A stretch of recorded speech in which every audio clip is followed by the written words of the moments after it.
Hi, welcome to D3 Max. Exercise 3.1 already வந்து second sum வந்து video upload பண்ணிருக்கோம். இப்போ வந்து third sum எப்படி பண்ணலாம்னு பார்க்கலாம். is equal to 4pq squared, p is equal to minus 3p squared q, h is equal to 2pq q கொடுத்துருக்காங்க. Then find the value of L into B into H, அதாவது length into breadth into height. இப்போ இது வரைக்கும் வந்து நம்ம second இதில் வந்து என்ன பார்த்தோன்னா 3 டேர்ம்ஸ் கொடுத்து அதோட ப்ராடக்ட் கேட்டிருந்தாங்க. இப்போ சேம் அதே தான் எல் பி ஹெச் கொடுத்துட்டு அதோட ப்ராடக்ட் வந்து கேட்டிருக்காங்க. ஸோ நமக்கு என்ன ஃபைண்ட் அவுட் பண்ணணும்னா find the value of L into breadth into height, அதாவது length into breadth into height வந்து நம்ம வந்து என்ன செய்யணும்னா இப்போ வந்து கால்குலேட் பண்ணணும்.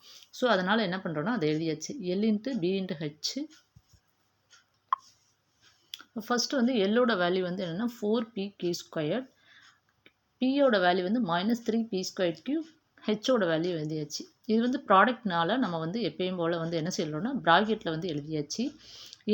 எழுதிட்டு எப்பயும் போல் சிட்டிஸ் வந்து என்ன பண்ணுறோன்னா நம்பர்ஸை வந்து ஃபஸ்ட்டு மல்டிப்ளை பண்ணுறோம். இங்கே 4 இருக்குது, இங்கே -3 இருக்குது. 4 3s are 12. அடுத்தது இங்கே வந்து 2 இருக்குது. 4 3s are 12. 12 into 2 24. இங்கே வந்து ப்ளஸ் இருக்குது, இங்கே வந்து மைனஸ் இருக்குது. ப்ளஸ் இன்ட்டு மைனஸ் மைனஸ், இங்கே வந்து ப்ளஸ் இருக்குது.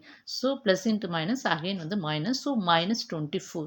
நெக்ஸ்ட்டு வந்து பியோட வேல்யூ பார்த்தோம்னா பி பவர் இங்கே 1 இருக்குது, இங்கே பி பவர் ஸ்கொயர் இருக்குது, இங்கே பி பவர் 3 இருக்குது. So 1 + 2 3, 3 + 3 6. So P power 6. Next வந்து க்யூ பார்க்குறோம். க்யூ பார்த்தோம்னா இங்கே பவரில் 2 இருக்குது, இங்கே பவரில் 1 இருக்குது, இங்கே பவரில் 3 இருக்குது. ஸோ 2 + 1 3, 3 + 3 6. ஸோ ஆன்சர் வந்து -24 p பவர் 6 q பவர் 6. இதுதான் இதோட வேல்யூ.